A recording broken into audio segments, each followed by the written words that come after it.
There are mornings when you open your eyes, and somehow it already feels like you've lost the day. You haven't even spoken a word yet, but inside it's noisy, heavy, like you're dragging an invisible weight through your chest. You go through the motions, coffee, emails, conversations. You smile, nod, maybe even crack a joke. But beneath it all, you're exhausted in a way that sleep can't fix. If you've ever felt that kind of fatigue, you're not alone. And no, it's not always about stress or too much work. Sometimes it's something far more subtle, more dangerous. It's the kind of exhaustion that builds quietly, from giving too much of yourself away, to people, to obligations, to expectations.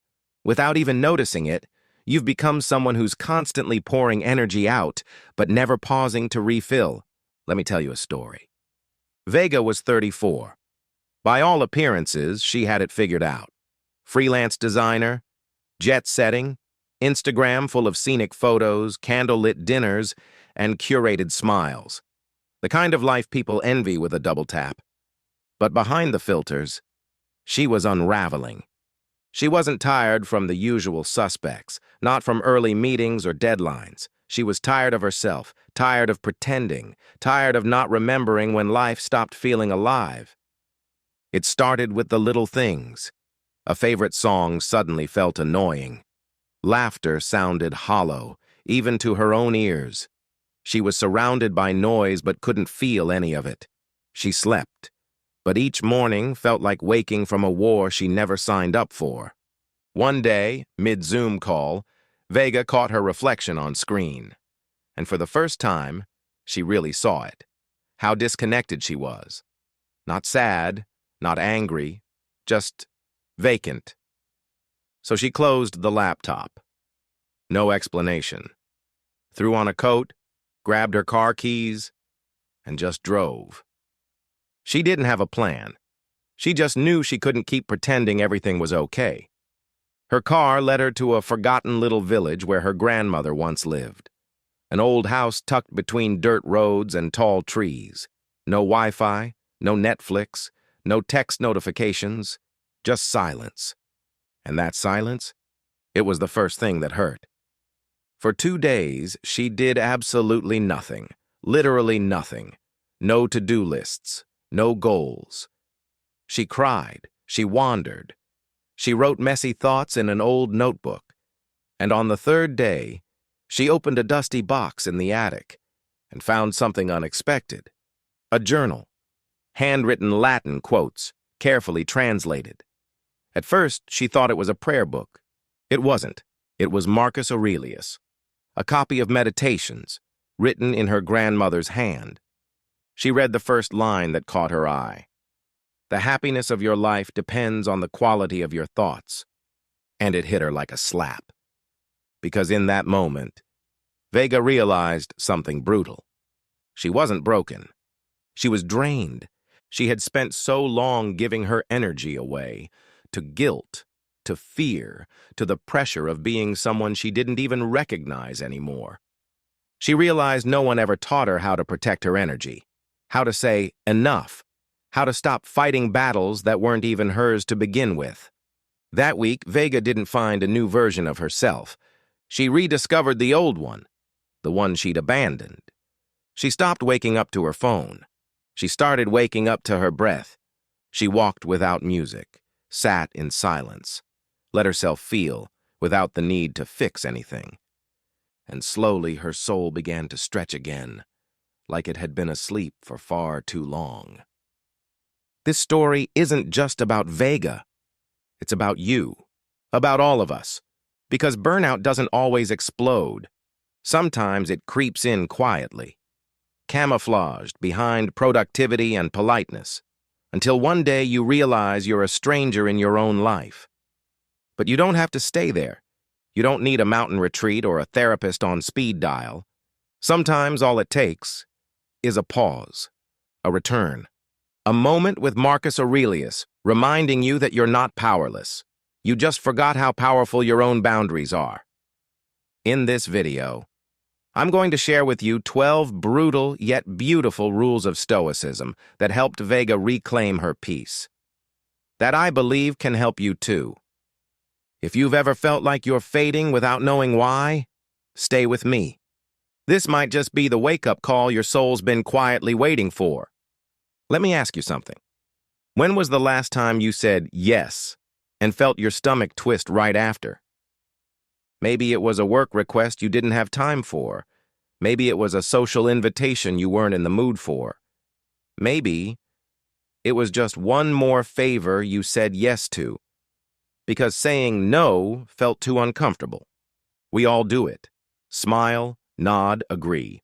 On the outside, it looks like kindness, flexibility, even strength. But inside, each time we say yes when our gut says no, we chip away at something sacred. Our energy, our peace, our power. It's subtle. No fireworks, no dramatic fallout. Just this slow erosion of your center. Until one day, you don't even know what you really want anymore, because you've spent so long meeting everyone else's expectations. Let me be clear, this isn't about being selfish. It's about not abandoning yourself. See, every time you betray your boundaries to keep the peace, you start a quiet war inside.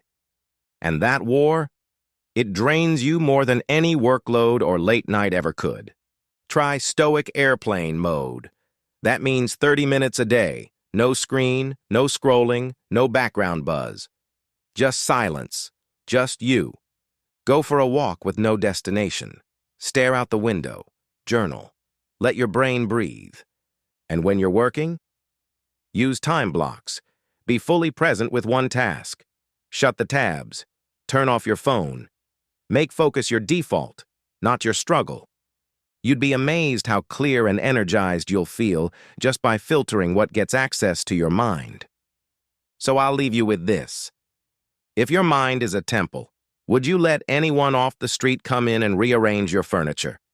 Then why do we let noise do it every single day? It's time to post a guard at the door. Not forever, but long enough to remember what your thoughts sound like when they're actually your own. Here's something we often forget. Your body speaks long before your mouth ever does. Think about the people you pass by each day. Some move like life is dragging them. Their shoulders slump, their steps shuffle, their eyes avoid everything. And then there are others, those rare few who walk like their chest is filled with light, back straight, eyes alert, presence that says, I'm here, I'm grounded, I'm alive. You might think, well, sure. They have energy, they feel good, so of course they look like that. But what if it works the other way around?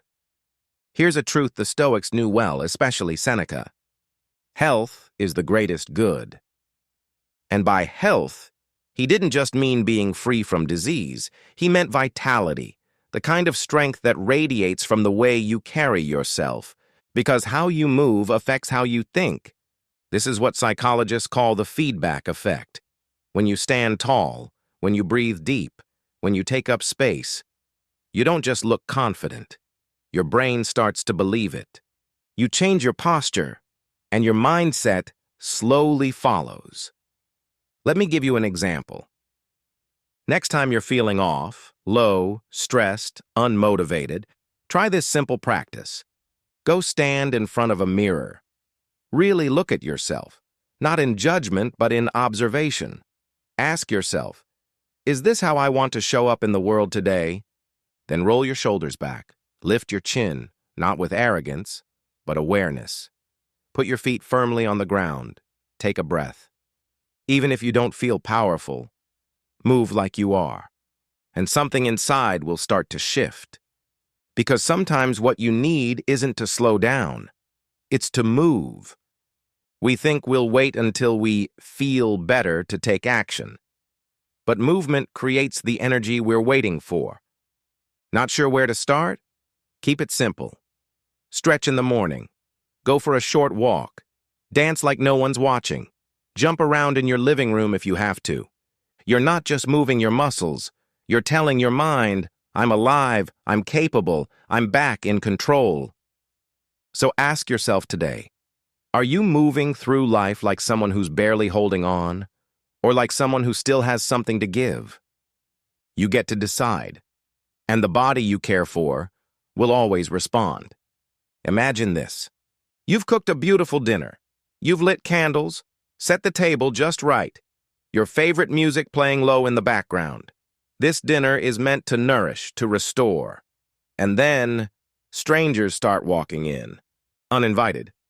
Some don't even say thank you. Others criticize the food. And by the time they leave, your table's a mess, and you barely got a bite. Sounds ridiculous, right? But here's the truth. A lot of us live every day like this, with our energy. We let anyone sit at our emotional table. People who take, complain, demand, drain, without giving anything back. And then we wonder why we're running on empty. Epictetus once said, "Avoid friendship with the bad and enmity with the good." Not to judge people, but to protect your space, because your energy isn't infinite. And giving it to the wrong people, that can cost you your peace, your focus, your fire. Let me ask you, who's at your table right now? Think of the conversations you have daily. Are they lifting you up, or are they quietly exhausting you? There's always that one person, isn't there? The one who never asks how you're doing, the one who dumps their problems but never listens, the one who leaves you feeling small, guilty, or tired every single time. Maybe you tolerate it because you don't want to be rude, or you feel sorry for them, or maybe it's just become a habit. But you don't owe your peace to anyone who keeps taking without offering even a moment of presence. Here's what a Stoic would do. They wouldn't make a dramatic scene. They'd simply step back, create space, redirect the conversation, choose different company. And if they couldn't leave, they'd shift the dynamic gently but firmly. Now think of this. What would it feel like to be around people who nourish you? People who listen, who care, who spark your curiosity, your joy, your sense of possibility. You deserve that. And you can choose that, not with arrogance, but with self-respect. So today, ask yourself, who do I want at my table? And who have I let in? Who doesn't deserve a seat anymore? Your peace is too precious to feed the wrong crowd. Let's be real for a second. Most of us are exhausted, not because we're doing too much, but because we're doing too much that doesn't matter. You wake up, go through your checklist, emails, errands, meetings. You're busy from morning till night. But when your head hits the pillow, there's this strange emptiness, like you're full of activity but starving for meaning. Sound familiar? That's because being busy isn't the same as having purpose. The Stoics understood this long before modern burnout became a buzzword. Seneca once wrote, "No wind is favorable to the one who doesn't know to which port he is sailing." In other words, you can work your tail off, run in every direction, and still end up nowhere, because you never asked where you were actually trying to go. And that kind of exhaustion, it's heavier than any job or deadline, because it's not physical fatigue, it's soul fatigue. So here's the hard question. When was the last time you did something that lit you up inside? Something that wasn't about checking a box or pleasing someone else, but about feeling truly alive? If you can't remember, you're not alone. A lot of people confuse busyness with meaning, and that confusion is burning us out from the inside. Here's what I suggest. Create your fire map. Write down 3 things. What excites me, even when I'm tired? What makes the world around me better when I do it? What would I still do, even if no one paid me? Then put those things in your week, even just once, even just for 10 minutes. These aren't hobbies, they're lifelines. Little reminders that your life isn't just about surviving, it's about creating, connecting, growing. So I'll leave you with this. Are you chasing productivity or purpose? Are you filling your calendar or filling your soul? Even if you don't have all the answers yet, just start by asking better questions. Because when your days are led by purpose, energy follows. And you don't just endure the storms, you start using the wind to fly. Let me tell you a story about a Roman soldier. Even during peace, every morning at dawn, he sharpened his sword. When asked why he bothered, he said, "Because when the fight comes, I don't want to depend on luck. I want to depend on my preparation." That, right there, is the power of routine. We talk a lot about energy, how to recharge it, how to protect it. But here's something most people miss. Your energy doesn't come from motivation. It comes from repetition. Routine isn't boring, it's your blade. If you're waking up and diving straight into chaos, scrolling your phone, reacting to messages, checking the news before you've even said good morning to yourself, then you're not preparing for the day. You're surrendering to it. And that surrender, it costs you focus, clarity, and strength. Marcus Aurelius, emperor of Rome, knew this well. Every morning, before doing anything else, he journaled, wrote to himself, reminded his mind who was in control. He didn't wait for life to calm down. He built calm within chaos, with routine. So here's the question. What's your morning sword? It doesn't have to be fancy. Stretch for 5 minutes, drink a glass of water, write one thought in a notebook, just something that says, "This day starts with me," not the world. Because when you claim those first few moments, you stop being at the mercy of the noise. You move from reaction to intention. A routine doesn't just protect your energy, it creates it. Author Alvaro Sanchez calls them minimum sustainable habits. Simple actions, small wins. So easy you can't fail. But they build up, layer by layer, like armor. He says, your energy doesn't come from the extraordinary. It comes from repeating the essential, even when you don't feel like it. So, ask yourself today, are you sharpening your sword each morning? Or are you letting it rust in a pile of excuses and distractions? Because in the battle for your energy, routine is your first line of defense. Drop a comment. What's one simple habit you could add tomorrow morning to start your day with intention? Let's build stronger routines, together. Let me know when you're ready to move on to rule number 7. Ever feel like your brain is stuck on repeat? Like no matter how many breaks you take, how much you rest, you're still mentally foggy? Sometimes what you need isn't more sleep or more caffeine. What you need is a change of air. We underestimate how much our environment shapes our inner world. But here's the truth. You can't expect to feel renewed if you're always in the same space, doing the same things, surrounded by the same energy. Let's talk about vital movement. It's not about running a marathon or hitting the gym 7 days a week. It's about breaking your routine just enough to breathe again. Ever noticed how even a simple walk outside can shift your entire mindset? Or how stepping into a clean, reorganized room suddenly makes you feel like you've hit reset? That's no accident. Your external space reflects your internal state, and if your space is cluttered, stale, repetitive, your spirit will be too. So what can you do? Start small. Once a day, step outside, no headphones, no agenda.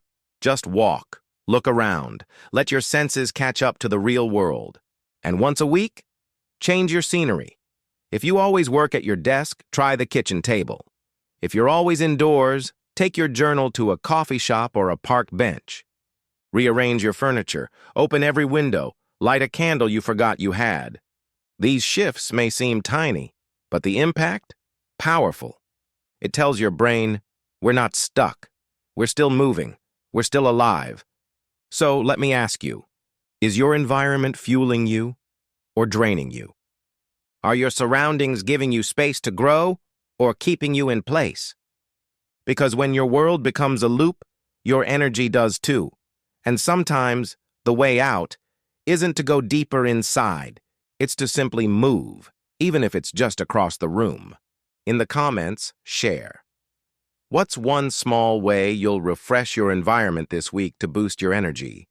Let's inspire each other to breathe new air, inside and out. Let me know when you're ready to move on to rule number 8. Let me ask you something. When was the last time you actually felt your feelings? I'm not talking about bottling them up, not about pretending you're fine or brushing it off with a joke.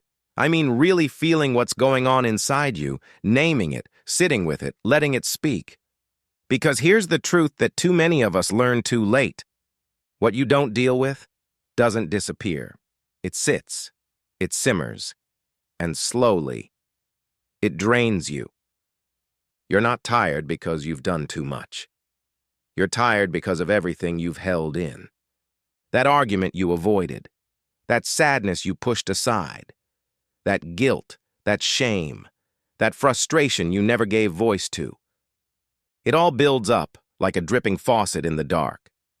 At first, it's just background noise. But one day you wake up mentally foggy, emotionally distant, spiritually flat, and you don't even know why. That's not burnout from life. That's emotional constipation. Even the Stoics, yes, the ones we associate with emotional control, understood this. Epictetus said, "It's not what happens to you that disturbs you, but your opinion about it." And if we never take time to examine those opinions, to release those emotions, they control us more than we realize. Being stoic isn't about being numb. It's about being strong enough to feel without letting those feelings run the show. So, here's what you can do. 3 simple steps. Write it out. No structure, no filter. Just grab a notebook and let it pour. Anger, fear, sadness, questions. Let it spill like ink. And then, rip the page. Burn it. Let it go. Name your triggers. Start noticing patterns. If a certain person, place, or situation always drains you, that's not a coincidence. It's a leak. Talk to someone who listens, not someone who rushes to fix, just someone who holds space. Because sometimes, all your heart needs is to be heard. So here's your reflection today. What have you been carrying in silence?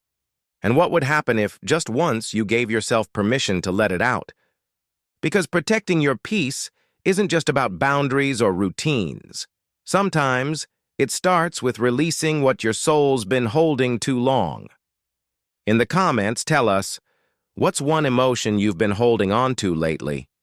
And what will you do to let it go? Your story could help someone else breathe again. Let me know when you're ready for rule number 9. Sometimes what you need most isn't another productivity tip, or another motivational quote, or even another deep conversation. Sometimes what you really need is a place to come back to. Not a vacation, not a beach in Bali, not a luxury cabin in the woods.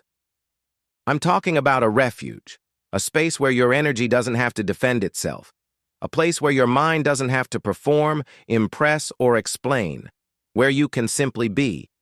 We all need a mental shelter, especially in a world that's constantly asking us to do more, give more, be more. But here's the thing. Most of us are so busy putting out fires, we forget to build a space that keeps our inner flame alive. The Stoics understood this. Marcus Aurelius ruled an empire, but even he wrote in a journal every morning. Those pages were his refuge, a space where he could return to center no matter what the outside world demanded. That's what we all need. So how do you build your own refuge? It doesn't have to be a physical place. It can be a ritual, a moment, a practice. Maybe it's a quiet walk around the block. Maybe it's 10 minutes of journaling by the window. Maybe it's painting with no purpose, playing music just for yourself, or sipping tea without your phone nearby. Whatever it is, it should feel like home, not because of where it is, but because of what it frees you from. So I'll ask you this. Do you have a place you can return to when everything else feels too loud?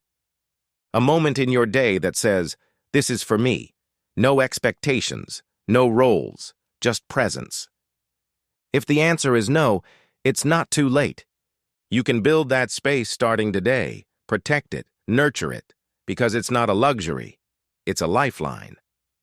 In the comments, share what your energy refuge looks like, or how you'd like to create one. Your idea might help someone else finally exhale. Let me know when you're ready to continue with rule number 10. When was the last time you truly paused? Not just stopped scrolling, not just zoned out for a second, but really paused. Took a breath, became aware of the moment and did absolutely nothing, with intention. You see, in a world obsessed with momentum, pausing can feel like weakness, like falling behind, like giving up. But what if I told you the pause is actually power? The Stoics knew this long before meditation apps and mindfulness trends. Marcus Aurelius once wrote, "Perfect tranquility comes when your mind is in order, in your own kingdom." And how do you bring your kingdom into order? You pause. Not to check your phone, not to distract yourself, but to come back to yourself. Because when you're constantly running, reacting, reaching, you lose your center. Your mind becomes cluttered. Your soul, quietly overwhelmed. And here's the science behind it. Breath affects the nervous system. When you're stuck in shallow, rapid breathing, your brain stays on high alert. But when you breathe deeply, slowly, consciously, you send your body a signal. I'm safe, I'm present, I'm here. And in that pause, your energy doesn't just rest, it resets. So how do you use the pause as your tool, not your escape? Try this. When you're about to snap, pause. When you're overwhelmed, pause. When you're just disconnected, pause. Close your eyes. Inhale for 4. Exhale for 6. Do it 5 times. It only takes a minute, but it might give you back your whole day. Let me ask you something. Are you rushing through your life so fast that you've forgotten how it feels to be in it? The pause isn't the enemy of progress. It's the companion of clarity. So take one, not tomorrow, right now, even if just for a breath. In the comments, tell us, what's one moment in your day where you can start building a conscious pause? Let's reclaim stillness, together. Let me know when you're ready for rule number 11. Let's be honest. How many times have you said yes when everything in you was screaming no? You didn't want to go. You didn't want to stay late. You didn't want to agree, smile, pretend. But you did. Because you didn't want to upset anyone. Because you didn't want to seem selfish. Because it just felt easier. And slowly, without even realizing it, you start floating, drifting through your own life. Not because you don't care, but because you're exhausted from carrying everything that isn't yours. Here's the truth. If you don't decide where your energy goes, someone else will. Every time you say yes out of fear or guilt, you're letting the current carry you. And that current, it rarely flows toward peace. It flows toward obligation, toward pressure, toward resentment. The Stoics didn't believe in drifting. They believed in choosing, consciously, deliberately. Marcus Aurelius once wrote, "Don't waste time arguing about what a good person should be. Just be one." And part of being a good person is being good to yourself. So how do you stop the drift? You set boundaries. And no, it doesn't have to be dramatic. You don't need to justify, over-explain, or apologize. Sometimes all it takes is a quiet, "I can't today. Thanks for the invite, but I need some time for myself." "No, thank you." That's it. Your peace doesn't require permission. So ask yourself today, what have you been doing just to please others? What are you carrying that doesn't belong to you? And what would it look like to take one small step back toward your own center? Because staying afloat in someone else's river will never get you to your own shore. Drop a comment below. What's one thing you're ready to say no to this week? For your peace, your time, your energy? Let's normalize healthy boundaries together. Let me know when you're ready for rule number 12. Let's talk about the voice inside your head. You know the one. It's there when you mess up. It's loud when you look in the mirror. It whispers when you doubt yourself. And here's the thing. If that voice were a person sitting across from you at a coffee shop, you probably wouldn't want to see them again. But because it lives inside your mind, you listen to it, over and over, day after day. We all do it. We let that voice say things we'd never say to a friend. You're not enough. You're failing. You'll never get it right. Here's the truth. You can't master your energy if your mind is tearing you down from the inside. Your inner dialogue shapes everything: your choices, your confidence, your ability to rest and recover. So what if you started speaking to yourself the way you would to someone you love? Not with false positivity, but with respect. Try this. Next time you make a mistake, don't say, "I'm a disaster." Say, "I'm learning." If you feel overwhelmed, don't say, "I can't handle this." Say, "This is hard, and I'm still standing." When you feel insecure, don't say, "I'm not good enough." Say, "I'm growing, one step at a time." This isn't about pretending everything's okay. It's about choosing a tone that builds, not breaks. Even the Stoics practiced this. Epictetus didn't just talk about strength. He wrote about it to himself. He reminded his mind to align with reality, not panic, not shame, not self-punishment. Because growth doesn't come from judgment. It comes from awareness, honesty, and encouragement. So I'll leave you with this. What kind of voice do you want walking beside you through life? The one that drags you down with criticism, or the one that lifts you up with calm, clear, courageous truth? Start becoming your own ally, not your enemy, because your energy, it begins with the words you say when no one else is listening. In the comments, tell us. What's one phrase you're going to start telling yourself when things get tough? Let's change the voice and the story together.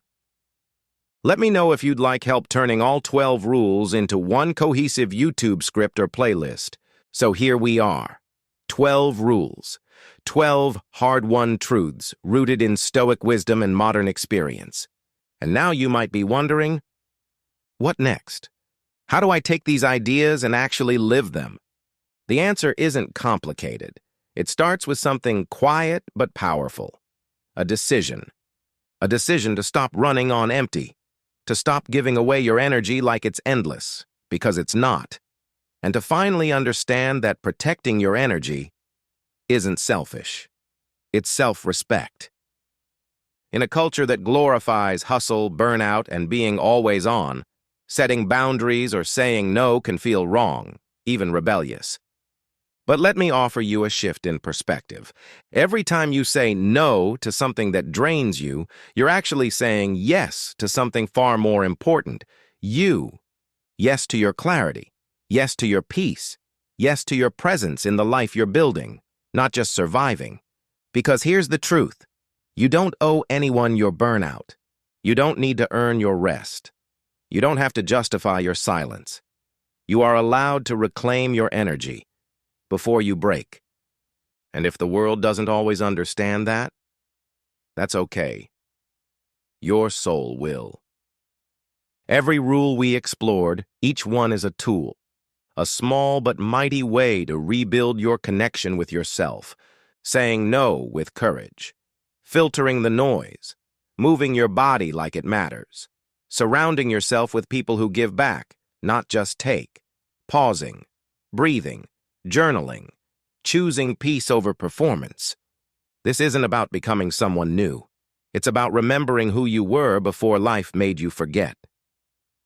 Think back to Vega's story from the beginning of this journey. Her healing didn't begin with a big, bold move. It started with a drive, a quiet house, a dusty book, a quote from a Roman emperor. The happiness of your life depends on the quality of your thoughts. And that one truth cracked something open. It reminded her that she wasn't broken. She was just drained, and she could change that. So can you. Now, this is where your story begins. Maybe you've seen pieces of yourself in these rules. Maybe you're realizing just how much you've given away, quietly, unknowingly. That's okay. This isn't about regret. It's about reclamation. Because energy once lost can be restored. With care, with patience, with intention. And just like the Stoics, we're not walking this road alone. This channel, this community, it exists for one reason: to remind you that your fire is worth protecting. And if you've made it this far, if you've listened, reflected, maybe even pause to breathe a little deeper today, then you're already doing the work. You're already a Stoic warrior in the making. So here's our invitation. Share your story. What rule spoke to you the most? What change will you make starting today, even if it's just 1%? What's one boundary, one pause, one truth you're ready to live by? Drop it in the comments. Not for validation, but for connection. Because when we speak our intentions out loud, we anchor them deeper inside. And finally, let's make a promise together. I protect my energy like the treasure it is. Say it, write it, believe it, because your life is too precious to spend it running on fumes. And the person you're becoming? They're worth every single drop of that energy you choose to reclaim. Don't forget to like, subscribe, and join us for more Stoic insights, stories, and tools for living a grounded, powerful life. Until next time, stay strong, stay centered, and keep guarding your fire. Bottom of form. Ban la mot bienkish YouTube shuyen nang hiep. Nhiem vukua ban la viet lai mot fan noi dong YouTube dua tren I chin jan juok tom tat san. Viet lai fan nai tan mot joan kich ban huan chin, hap dan, truyen kam hung, jung logik va giop giu chan nang guoi sim. Yeu kau, giu nang guyen chu jevai chin jan cho viet lai bang loi ketunien hu jang, dan dat nguoi sem mo rong them tong tin lien quan. Vidu min choa hoak kau hoi goi sui nanghi, them gok nhin rieng. Kode la trai nanghiem. Tong tin moi hoak lap luan tuyet fuk hon van fong gangi, ro rang truyen kam, de hiu. Kong dong tu nangu kwa hok tuat, van fong kach truyen kam, hongket hop triet li gangui, ro rang, truyen kam, de hiu. Kong dong tu nangu kwa hok tuat moi joan kich ban viet ra pai lien mach, juin hu trong mot joan video hoan chin, koang nam tram chu la pu hop. Dich ran gon nangu tieng an, huang toi kan gya kwak gya hoaki, nung nang goi nang he kats dang video thuong jo toik sem thuong hai, muoi tu jen sao muoi lam toi jai la noi dong tom tat kua kich ban gok fan mo jao, dan joan noi dong gok vao jai, lam chu kuok joy thoai noi tam, hoi tro tan goi joy thoai kik le tan ban tien bo kong fan zet ban tan.